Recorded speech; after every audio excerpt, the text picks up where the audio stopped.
sustentando las técnicas que van a aplicar en los fundamentos de estas técnicas y en los cálculos de exactitud que van a realizar, reconociendo la importancia práctica de esta aplicación, trabajando siempre cuidando el medio ambiente y trabajando mediante un trabajo colaborativo. La introducción teórica que siempre hacemos, los lípidos, ustedes saben muy bien que son biomoléculas que tienen la característica físico-química común en todos de que son apolares.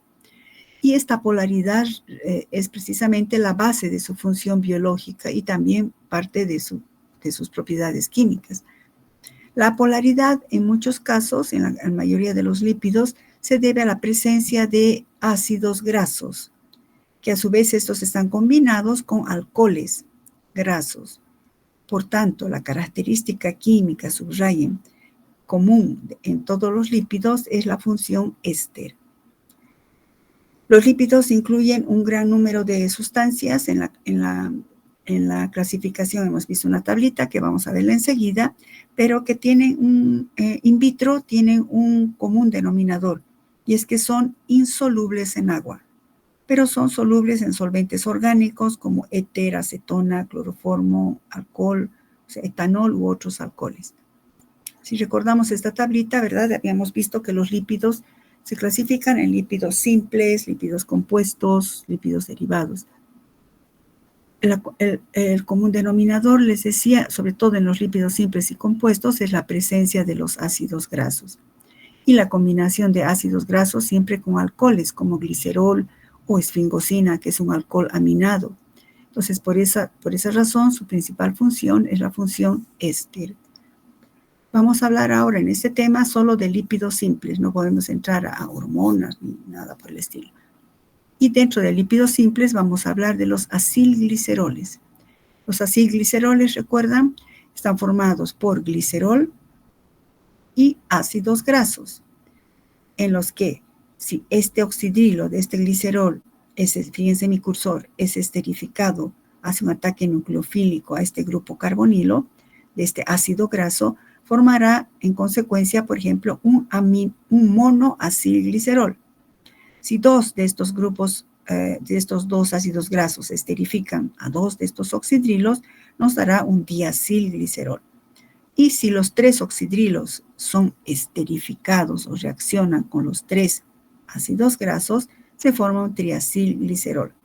Entonces, ¿por qué se llama acil? Pues porque este sería el ácido graso, el ácido graso que estaría esterificando a el glicerol. Entonces, monoacil, diacil y triacilglicerol. Pues estos son los que más abundan y esta es la composición de las muestras que vamos a trabajar. Esto sí tienen que saber escribir muy bien.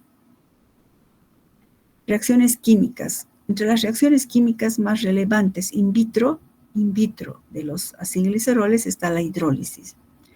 En la hidrólisis se forman ácidos grasos y glicerol libres. Si vemos esto, fíjense, la reacción de un glicerol y ácidos grasos nos ha dado un triglicérido.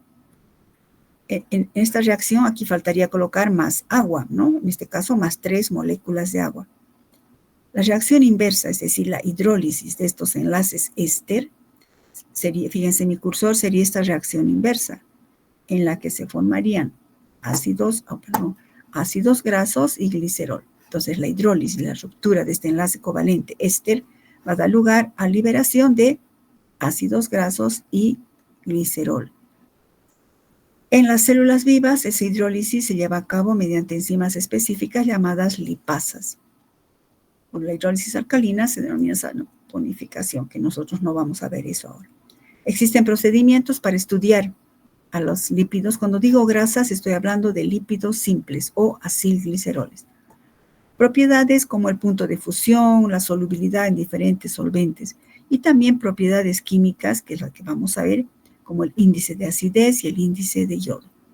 Estos dos índices nos dan una información útil acerca de la composición. Por ejemplo, el índice de yodo nos indica una información sobre su composición. Es decir, nos dice, por ejemplo, cuánto de ácidos grasos insaturados. Yo creo que eso van a ver en farmacognosia también.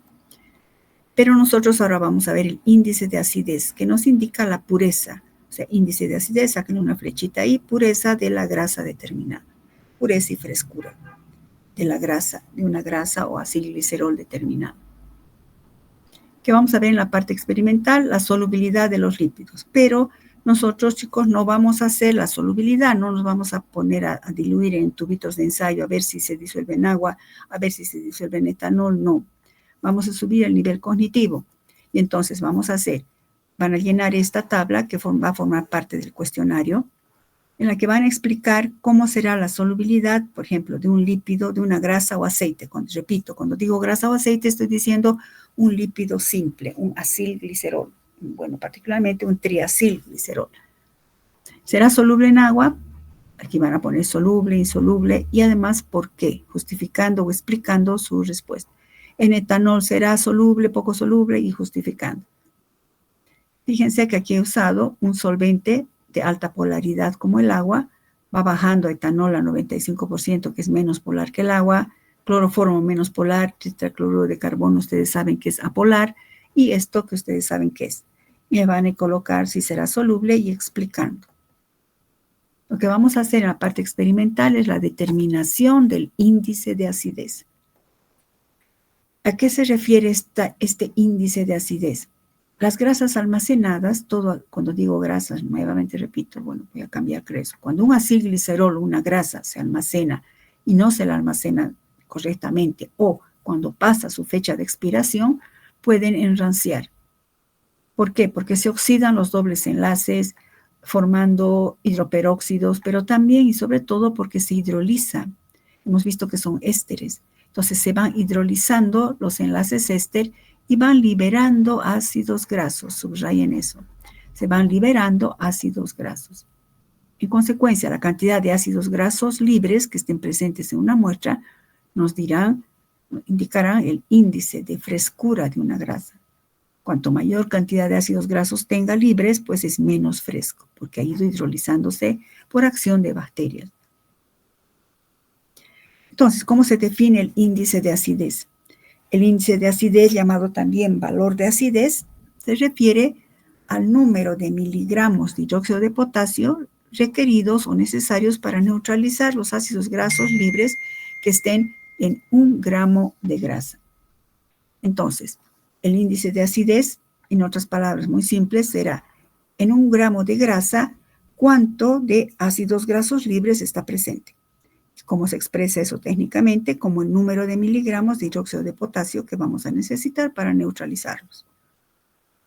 La neutralización se lleva a cabo mediante la titulación. Entonces, la única manera de detectar o cuantificar estos ácidos grasos libres va a ser la titulación de la acidez. Y vamos a usar para eso una solución valorada de hidróxido de potasio. ¿Qué materiales vamos a usar? Pues balanza, matras Erlenmeyer, varillas de vidrio, buretas y todo lo que está expresado acá. Sustancias, vamos a necesitar una muestra de ya sea mantequilla o un aceite, puede ser oliva u otro aceite que sea una muestra fresca y otra muestra rancia. Necesitamos solventes para grasas, para disolver, porque vamos a titular. El solvente para grasas está formado por volúmenes iguales de alcohol etílico y éter etílico. Vamos a mezclar volúmenes iguales. ¿Por qué éter? ¿Por qué alcohol? Eso vamos a ver cuando estemos haciendo la práctica. Indicador fenoftalena.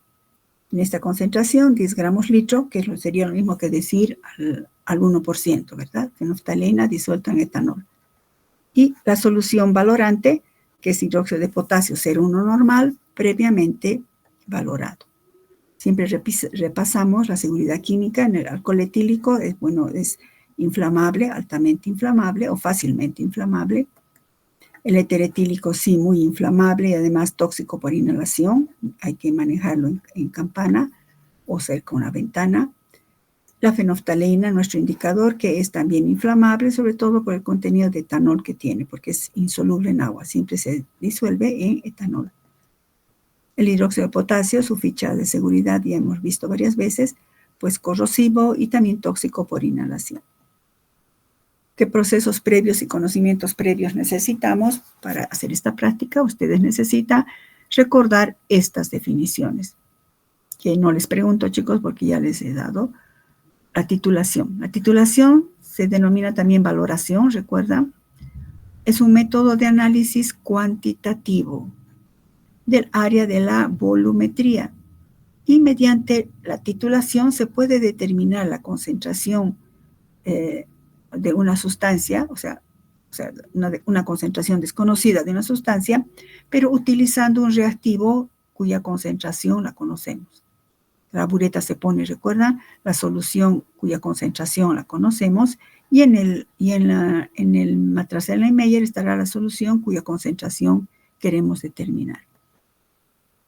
¿Qué es un indicador? En este caso, aumentado esto, aumenten, chicos, ácido-base, porque un indicador puede ser de varios tipos: indicador óxido-reducción, indicador de iodometría, etc. En este caso estoy hablando de un indicador ácido-base. ¿Qué es un indicador? Recuerden, son sustancias que tienen la particularidad de que cambian de color según si se encuentran en un medio ácido o en un medio básico. Por lo general son compuestos orgánicos, los indicadores, y que son ácidos débiles y bases débiles. Por eso son tan sensibles a cambios de pH y permiten determinar visualmente el punto final o punto de equivalencia. Esto es importante también recordar, chicos, ¿no? Puedo evaluar también esto. Entre los más usados en una titulación ácido-base tenemos la fenoftalina, anaranjado de metilo, rojo neutro. Vamos a usar nosotros fenoftalina. ¿Cuál es el procedimiento para determinar el índice de acidez? Vamos a pesar una cantidad aproximada entre 5 a 10 gramos del aceite, que puede ser uno fresco y otro rancio, y preparamos más o menos unos 20 mililitros del solvente para grasas que hemos dicho, mezclando etanol y éter etílico. Y vamos a disolver este aceite o grasa que hubiéramos pesado en ese volumen, en esa mezcla para grasas. Y vamos a añadir unas gotitas de fenoftalina.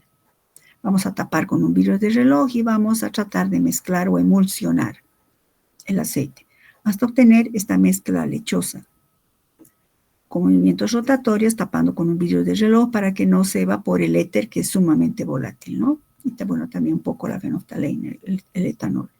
Una vez que hemos disuelto, hemos preparado esta emulsión, comenzamos a titular con hidróxido de sodio hidróxido de potasio, 0,1 normal, que vamos a colocarlo en la bureta.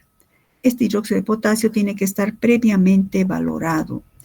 ¿Qué significa esto de valorado? ¿A qué me refiero, chicos? ¿Qué es una solución previamente valorada? ¿Qué se tiene que determinar en esa solución previamente valorada? ¿Alguien sabe, chicos? Han debido usar soluciones valoradas, previamente valoradas. ¿A qué se refiere? Chicos. Bueno, nada se acuerdan, chicos, ustedes. Previamente valorado significa, escriben ahí, que debemos calcular su factor de corrección. Es decir, un hidróxido de potasio, ser uno normal, que tenga un factor de corrección. ¿Qué es eso? Más adelante, vamos a recordar más adelante, porque eso es recuerdo. Debe tener factor de corrección. Entonces, vamos titulando, agitando continuamente, el manejo de la llave, eso ustedes ya van a recordar, hasta titular gota a gota, hasta viraje del indicador, que una permanencia de un color rosado, más o menos una permanencia de 20 segundos. Se añade y luego esperamos que agitamos, a veces desaparece, otra vez 1 o 2 gotitas, hasta que permanezca 20 segundos. Una vez que hemos llegado a la permanencia, anotamos el volumen de hidróxido de potasio que hemos gastado, que nos va a servir para calcular el valor de acidez. En los cálculos les doy una referencia. Van a considerar para los cálculos que 1 mililitro de hidróxido de potasio 0,1 normal equivale a 5 o 6 miligramos de hidróxido de potasio. Esto es nuestro punto de partida. Cuando hagamos la práctica me van a decir de dónde sale este valor. Yo les pongo como referencia. Pero no vamos a usar solo esto. Recordar que para hacer los cálculos, aparte de tener como base de partida esto, debemos usar el factor de corrección de la solución valorante en los cálculos. Para la siguiente semana vamos a hacer seminario. La subsiguiente semana, chicos, me van a decir cómo se calcula el factor de corrección. Escriban, ¿cómo se calcula el factor de corrección para, por ejemplo, en este caso, para hidróxido de potasio 0,1 normal? Repito, ¿cómo se calcula el factor de corrección para el hidróxido de potasio 0,1 normal? ¿Por qué es importante el factor de corrección, chicos? El factor de corrección garantiza exactitud del análisis. Recordemos que estamos en volumetría, en consecuencia la titulación entra en el área de exactitud, ¿no? Para calcular el factor de corrección, debemos utilizar siempre una sustancia tipo patrón primario. Recordemos que es una sustancia tipo patrón primario. Es aquella que se utiliza para estandarizar una solución determinada. Las sustancias tipo patrón primario no son cualquier sustancia. Tienen que cumplir estas exigencias. Tienen las sustancias tipo patrón primario. Tienen composición conocida, es decir, debemos conocer su estructura que nos permita hacer en consecuencia cálculos estequiométricos. Debe tener elevada pureza, es decir, debe ser PA, ¿no? Con la mínima cantidad de impurezas. Debe ser estable a temperatura ambiente, es decir, por ejemplo, ¿qué quiere decir estable? Que no absorba humedad, que no se descomponga a temperatura ambiente. Debe ser posible secado en estufa, bueno, de más o menos una temperatura de 40 grados, 45, ¿no? Que no se descomponga a esa temperatura. Y que debe reaccionar rápida estequiométricamente con la sustancia que vamos a valorar, por ejemplo, en este caso, el hidróxido de potasio. Y debe tener un peso equivalente grande para que podamos pesar fácilmente una balanza analítica.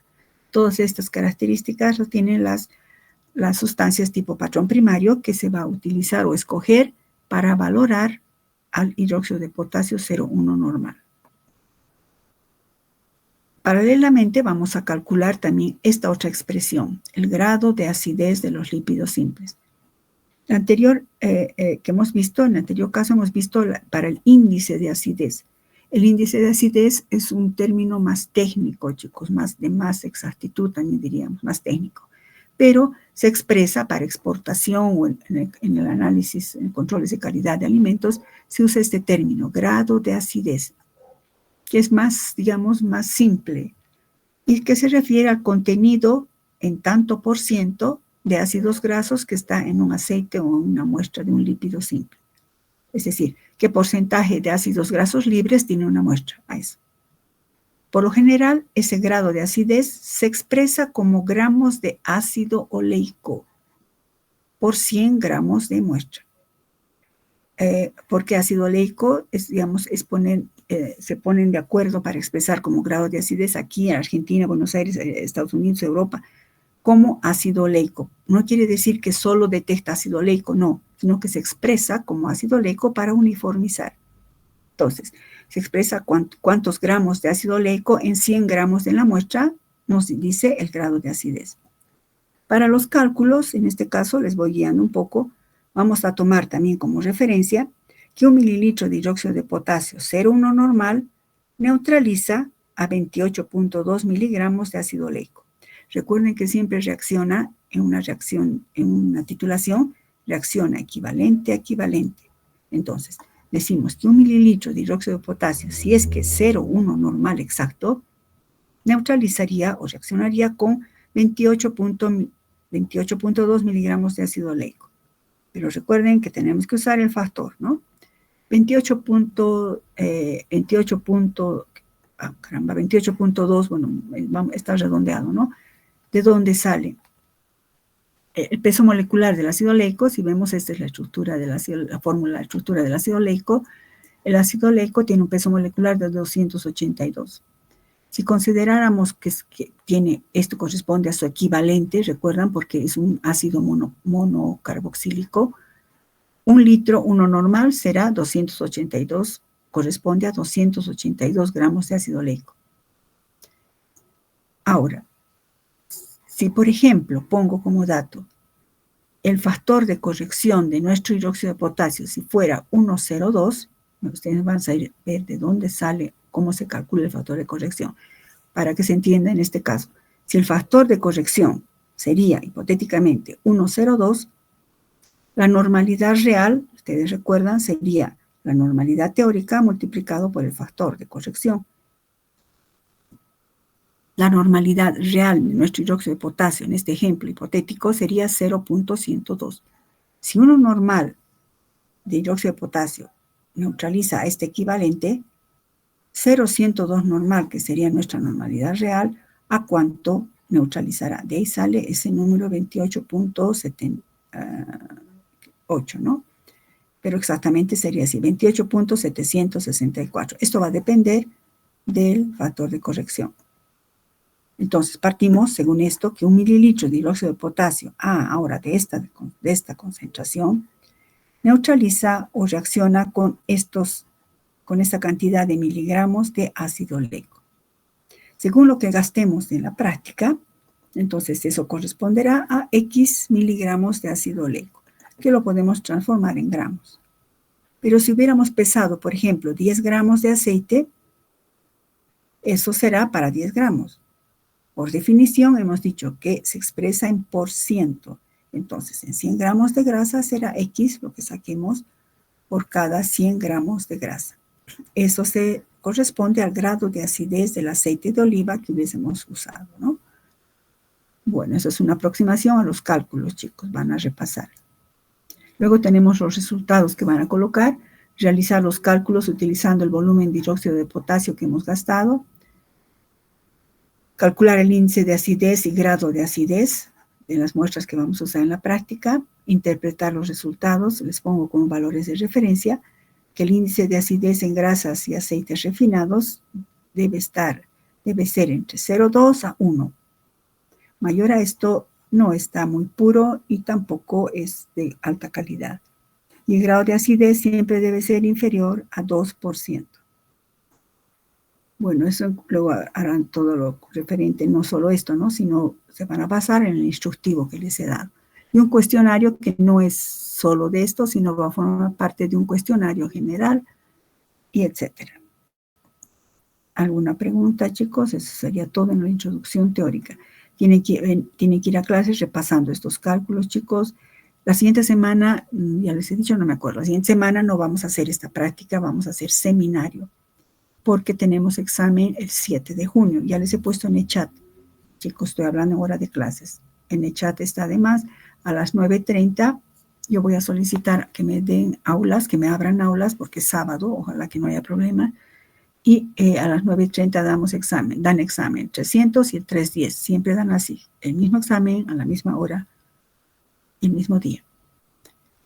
Bueno, entonces para la siguiente semana no preparan nada de esto. Para la subsiguiente, sí, cómo se calcula el factor de corrección de hidróxido de potasio y repasar estos calculitos que les he dado para que sea más fácil, se entienda mejor cuando hagamos la práctica. No se vayan, voy a registrar lista. No hay ninguna pregunta, chiquitos. No se vayan, esperen.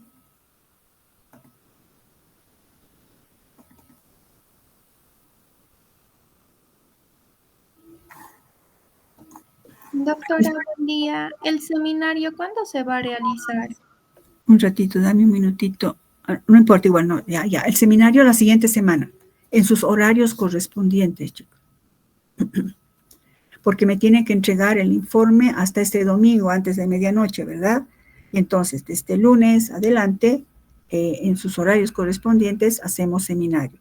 Y el examen es el sábado 7 de junio. ¿Está claro, sí? Sí, doctora, gracias. De nada. Fíjense, chicos, aquí está entonces su asistencia. Están presentes, ¿verdad? Voy a poner aquí que 10 grupo 313.